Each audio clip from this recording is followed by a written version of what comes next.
নমস্কার বন্ধুরা, আগাম পৌষ সংক্রান্তির সবাইকে অনেক অনেক শুভেচ্ছা জানাই।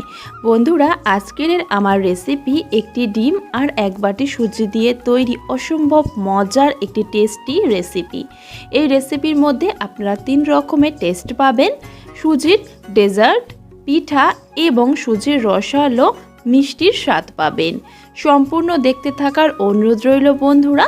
তো চলুন রেসিপিটা শুরু করা যাক। রেসিপির প্রথমেই আমি নিয়ে নিয়েছি 1 বাটি পরিমাণ সুজি। আপনারা যে কোনো সুজি এখানে নিতে পারেন।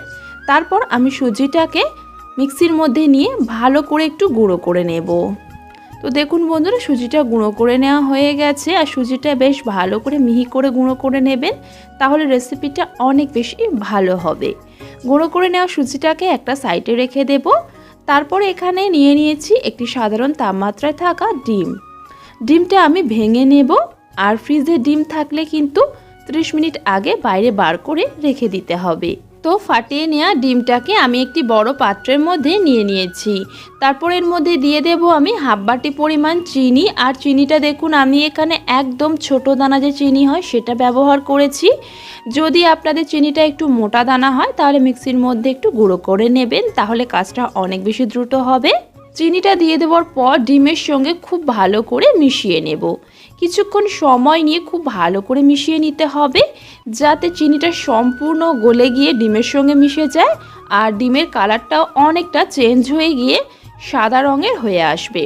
মানে যতটা হলুদ রয়েছে তার থেকে অনেকটাই ফ্যাকাশে রঙের হয়ে আসবে। আর খুব ভালো করে এইভাবে ফেটিয়ে নিতে হবে। যত ভালো করে ফেটানো হবে রেসিপিটা তত ভালো হবে। আর বন্ধুরা, আপনাদের কাছে আমার একটা অনুরোধ রইল, যদি আমার আজকের রেসিপি ভালো লেগে থাকে অনেক অনেক শেয়ার করে দেওয়ার অনুরোধ রইল। তো দেখুন বন্ধুরা, আমি কিছুক্ষণ সময় নিয়ে খুব ভালো করে ফেটিয়ে নিয়েছি এই মিশ্রণটা। এবারে এর মধ্যে দিয়ে দিচ্ছি 3/4 বাটি পরিমাণ সাদা তেল।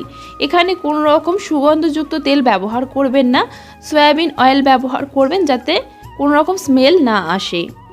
তেলটা দিয়ে দেওয়ার পর খুব ভালো করে সব কিছু মিশিয়ে নেব। আর দেখুন, ডিমের কালারটা কিন্তু সম্পূর্ণ চেঞ্জ হয়ে গেছে। ভালো করে মিশ্রণটা রেডি হয়ে যাওয়ার পর এবারে আমি আগে থেকে গুঁড়ো করে নেওয়া সুজিটাকে দিয়ে দিলাম। তারপরে দিয়ে দিচ্ছি পরিমাণ মতন লবণ বা স্বাদ অনুযায়ী লবণ। তারপর আবারও হ্যান্ড উইক্স দিয়ে সব কিছু খুব ভালো করে মিশিয়ে নেব।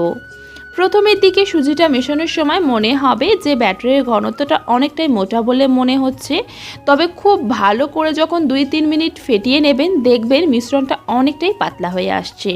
আর যদি মনে হয় একটু মোটা ঘনত্বের রয়েছে তাহলে সামান্য একটু দুধ অথবা জল আপনারা এখানে ব্যবহার করতে পারেন। সব কিছু খুব ভালো করে মেশানো হয়ে গেলে এবারে আমি একটা পাত্র ঢাকনা দিয়ে এই মিশ্রণটাকে রেস্টে রেখে দেব 5 মিনিটের জন্য, যাতে এই মিশ্রণটার মধ্যে সুজিটা একটু হালকাভাবে ফুলে ওঠে। সেই সময়ের মধ্যে আমি অন্যান্য কাজগুলো করে নেব। তো দেখুন, এখানে আমি নিয়েছি একটা ছোট্ট টিফিন কাঠি। তো এই টিফিন কৌটার মধ্যে আমি অল্প করে একটু তেল ব্রাশ করে নেব। আর তেল ব্রাশ করে নেওয়া হয়ে যাওয়ার পর এখানে আমি একটা নর্মাল যে পেপার হয় সেই পেপার মাপ করে কেটে নিয়েছিলাম, মাঝখানে ভালোভাবে বসিয়ে দেব। তারপর আবারও একটু তেল ব্রাশ করে দেব এই পেপারটার উপরে। তেল ব্রাশ করে নেওয়া হয়ে যাওয়ার পর পাত্রটিকে একটি সাইডে রেখে দেব। আর অপর দিকে একটা বড় কড়াই গ্যাসের ফ্লেমে আমি বসিয়ে দিয়েছি, ঢাকা দিয়ে মিডিয়াম হিটে গরম হওয়ার জন্য রেখে দেব। আর এদিকে আমি যে সুজির মিশ্রণটা রেস্টে রেখে দিয়েছিলাম, ভালোভাবে রেস্টে রাখা হয়ে গেছে, সুজিটা ভালোভাবে ফুলে গেছে। এ পর্যায়ে আমি এর মধ্যে দিয়ে দিচ্ছি 1 টেবিল চামচ পরিমাণ বেকিং পাউডার। বেকিং পাউডারটা দিয়ে দেওয়ার পর খুব ভালো করে মিশিয়ে নেব। আর এই কাজটা খুবই দ্রুত করে নিতে হবে। আর মিশ্রণটাকে খুব ভালো করে রেডি করে নিতে হবে। মিশ্রণের ঘনত্বটা একবার আমি আপনাদের দেখিয়ে দিচ্ছি, দেখে নিশ্চয়ই বুঝতেই পারছেন যে কেমন ঘনত্বের হবে। বেকিং পাউডার মেশানোর সাথে সাথে আমি যে টিফিন কৌটাটা রেডি করে রেখেছিলাম তেল মাখিয়ে, সেই তার মধ্যে আমি মিশ্রণটাকে দিয়ে দেব। সমস্ত মিশ্রণটা দিয়ে দেওয়া হয়ে যাওয়ার পর এই পাত্রটিকে ধরে আমি একটু এভাবে ট্যাপ করে নেব, যাতে কোনো রকম হাওয়া বাতাস না থেকে যায়। তারপর একটু সাজিয়ে নেওয়ার জন্য এখানে আমি কিছু বাদাম নিয়েছি। আর বাদামগুলো এইভাবে দিয়ে দেব। আপনারা চাইলে এখানে কাজু বাদামও দিতে পারেন। আমি এখানে চীনা বাদাম দিয়ে সাজিয়ে নিচ্ছি। আর সাজানো হয়ে যাওয়ার সাথে সাথে চলে যাব তৈরি করে নেওয়ার জন্য। আর আগে থেকে আমি যে কড়াইটা প্রিহিট করার জন্য রেখে দিয়েছিলাম, কড়াইটা ভালোভাবে গরম হয়ে গেছে। এবারে আমি এই কড়াইয়ের মধ্যে একটা পুরনো স্ট্যান্ড বসিয়ে দিচ্ছি এইভাবে উল্টো করে। তারপর পাত্রটিকে বসিয়ে দেব। তারপরে পাত্রটিকে ঢাকনা দিয়ে দেব আর তার ওপরে একটা বড় পাত্র ঢাকা দিয়ে দেব, যাতে কোনো রকম হাওয়া বাতাস বাইরে না আসে। এইভাবেই আমি 30 থেকে 35 মিনিট অপেক্ষা করব। আর সেই সময়ের মধ্যে আমি এখানে একটা সুগার সিরাপ তৈরি করে নেব। তার জন্য একটা ছোট্ট কড়াই নিয়ে নিচ্ছি 3 টেবিল চামচ পরিমাণ চিনি, আর তার মধ্যে দিয়ে দিচ্ছি 1 বাটি পরিমাণ জল। জলটা দিয়ে দেওয়ার পর চিনির সঙ্গে খুব ভালো করে মিশিয়ে নেব আর জলটা গরম হয়ে আসা পর্যন্ত অপেক্ষা করব। যখন জলটা খুব ভালোভাবে ফুটে আসবে সেই পর্যায়ে দিয়ে দিচ্ছি 2টো ছোট এলাচ। এটা খুব সুন্দর একটা ফ্লেভার আনবে। এলাচটা দিয়ে দেওয়ার পরে এই সুগার সিরাপটাকে আমি 1.5 থেকে 2 মিনিট ভালো করে ফুটিয়ে নেব। তো 2 মিনিট ফুটিয়ে নেওয়ার পরে সুগার সিরাপটা সম্পূর্ণ রেডি হয়ে গেছে, ঠান্ডা করার জন্য রেখে দেব। আর অপর সাইডে আমি এদিকে সুজির যে ডেজার্টটা বেক করার জন্য রেখে দিয়েছিলাম সেটা ভালোভাবে বেক করে নেওয়া হয়ে গেছে। কতটা নরম তুলতুলে হয়েছে দেখে নিশ্চয়ই বুঝতে পারছেন।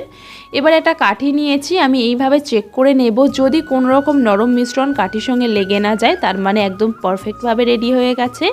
নামিয়ে নিয়ে ভালো করে ঠান্ডা করে নেব।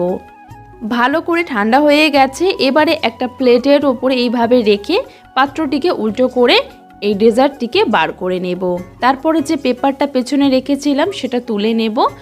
আর এই সুজির এই নাস্তা বা ডেজার্টটা বেশ কিন্তু নরম তুলতুলে হয়েছে বন্ধুরা।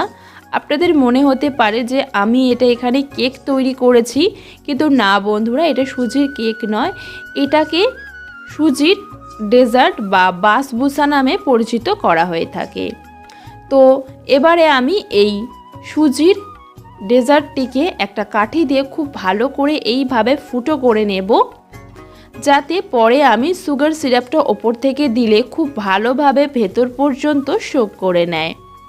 তো আমি কিছুক্ষণ সময় নিয়ে ভালো করে একটু ফুটো করে নিয়েছিলাম একটা কাঠি দিয়ে। এবারে আমি যে সুগার সিরাপটা রেডি করে রেখেছিলাম সেটা ওপর থেকে এইভাবে দিয়ে দেব। যখন সুগার সিরাপটা দেবেন যেন লক্ষ্য রাখবেন যেন সুগার সিরাপটা সম্পূর্ণ ঠান্ডা হয়ে যায়। তো সুগার সিরাপটা দিয়ে দেওয়ার পর এবারে আমি আপনাদের একটু কেটে দেখাবো যে কতটা নরম তুলতুলে হয়েছে এই সুজির বাসবুসা নাস্তার রেসিপিটা। তো চলুন বন্ধুরা, একটা কেটেও আমি আপনাদের দেখাচ্ছি। তো দেখে নিশ্চয়ই আপনারা বুঝতেই পারছেন যে কতটা নরম তুলতুলে হয়েছে। আমার কাটা দেখে নিশ্চয়ই আপনারা বুঝতে পেরেছেন। একদম নরম তুলতুলে হয় বন্ধুরা, খেতে অসম্ভব মজাদার হয়। আপনারা চাইলে এর মধ্যে ভেতরে ড্রাই ফ্রুটসও ব্যবহার করতে পারেন, তবে সচরাচর এর মধ্যে ড্রাই ফ্রুটস ব্যবহার করা হয় না। আর এগুলো খেতে ভীষণ মজার হয় বন্ধুরা। আপনাদের বাচ্চাদের টিফিনের জন্য অথবা বড়দের ব্রেকফাস্টের জন্য কিন্তু তৈরি করতে পারেন। আর এই বাসবুসার রেসিপিটার ভেতর থেকে কিন্তু সম্পূর্ণ নরম তুলতুলে হয়, একদম স্পঞ্জি হয় বন্ধুরা, মুখে দিলেই মিলিয়ে যাবে। আমার আজকের এই বাসবুসার রেসিপিটা আপনাদের কেমন লেগেছে অবশ্যই কিন্তু কমেন্টে জানাবেন বন্ধুরা। এতটা নরম তুলতুলে হয় এই রেসিপিটা যে একবার বানিয়ে খাওয়ার পর বাচ্চা থেকে বড় সবাই কিন্তু অনুরোধ করবে বারবার তৈরি করে খাওয়ানোর জন্য।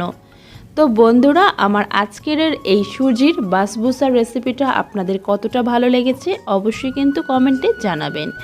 সবাই ভীষণ ভালো থাকবেন, সুস্থ থাকবেন। ধন্যবাদ বন্ধুরা।